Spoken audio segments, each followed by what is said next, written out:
So today's video is a makeup tutorial on this look. I know it's really similar to looks I've done in the past, but it was really requested to do a look using the warmer colors in the Masquerade palette by Juvias Place, which is this palette. My last tutorial where I featured this, I used the blues, and I had so many requests to use the more purpley reddish tones in the palette. So that is what I did today. The only thing extra is I added just a little bit of glitter. But yeah, I really love this look. These are my favorite looks to wear in the fall.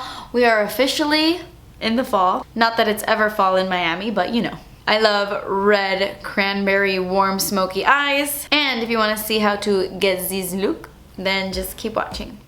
Okay, so before I get started with the eyes, I'm just going to prime my eyelids so that the eyeshadows can apply better and they're more pigmented. So of course I'm using my Enigma primer potion. And then I'm going to go in with the Masquerade palette by Juvias Place. I'm going to take the lightest brown in the palette. It's called Burkina, I believe. I'm going to butcher these names. I'm sorry. But I'm just taking that on a fluffy crease brush, and I am just putting this all over my crease, like everywhere. Everywhere. And then I'm going to take the shade Ada, and on a flat brush, I'm just going to apply this to my entire lid. It's just going to act as a base for this shadow that I'm going to put down next. This is the shade Calabar, and I can't help but think of Halloween Town. Calabar's Revenge. Oh my god, Halloween Town. I love that movie. Anyway, so I'm just applying this to my entire lid as well. And then I'm going to take the Heavy Metal glitter eyeliners by Urban Decay. This one is called Midnight Cowboy. It's kind of like the gold silver, and I'm applying this to my entire lid as well, and then I'm going to sandwich the eyeshadow right on top. So I'm going to take Calabar, again, the same shadow, and I'm applying it right on top. This really does emphasize the shadow you're putting on top, and you get the little glitters kind of peeking through without being like too intensely glittery. Does that make sense? Yes, I love that little trick.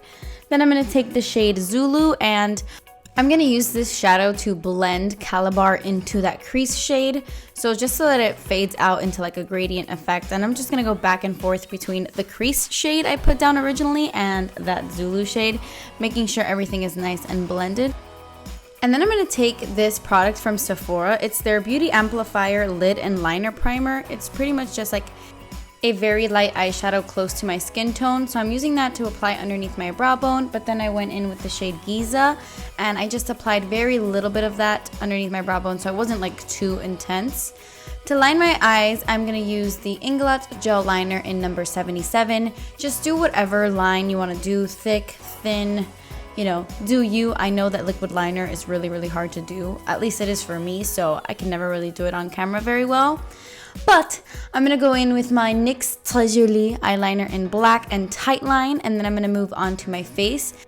This is the CoverFX Illuminating Primer, and honestly, my skin texture is so bad that I shouldn't have used an illuminating primer. That was my fault. It kind of made my skin look a little bit bumpy because it highlighted my horrible texture. But anyway, I went in with the Maybelline Matte and Poreless Foundation, and then I'm going in with the Collection Lasting Perfection Ultimate Concealer, and this is in the shade Fair, I believe. Yes. I am blending that in with the Ofra sponge. It's like their new beauty sponge, and I have to be honest, it's not my favorite. It's a little bit too squishy for me. But I'm just going to use that concealer to not only hide my dark circles, but to highlight those parts of my face as well.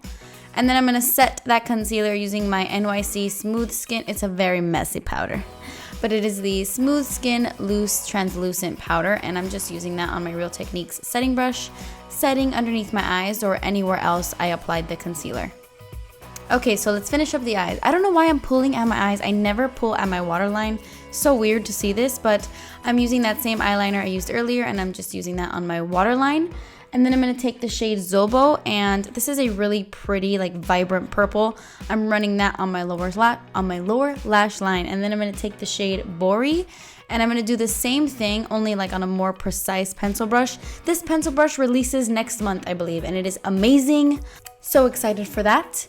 Then I'm going to jump right back into the shade Ada, and I'm going to do the exact same thing. Just run that underneath my lower lash line. I kind of like how these three colors combined. And then for my inner corners, I'm going to take that Giza shade, and it's so beautiful. I love this shade. and I'm going to pop that on my inner corners. And for mascara, I'm using the Kiko Extra Sculpt Volume Mascara on my top and bottom lashes, but I wanted a little bit of something, so I applied these Ardel 110 falsies. Now to finish up my face makeup, I'm going to take these two Makeup Geek contour powders. I mix the shades Warm Porcelain and Cool Porcelain, just because I feel like the Cool Porcelain is too cool and then the Warm Porcelain is too warm. So I like mixing the two, and that is what I use to contour. But for blush, I'm going in with the Becca Cosmetics Wild Honey Blush. It's a beautiful peach. And then I'm gonna pop on my highlight. This is the Dose of Colors highlight in the shade Peach Glow. It is a little bit too glittery for my liking, but it does give you exactly that, like a beautiful peach glow. For lips, I wanted something warm and nude, so I'm taking the Kylie Cosmetics liquid lipstick in Exposed, but then I wanted something a little bit lighter on top, so I took the NYX round lipstick in the shade Echo. I couldn't find this in stores, so I bought mine on Amazon, but it just lightened up the lip a bit. But yeah, that completes this look. I hope you guys enjoyed it. Thank you so much for watching. Please subscribe if you haven't already, and I will see you in my next video. Bye!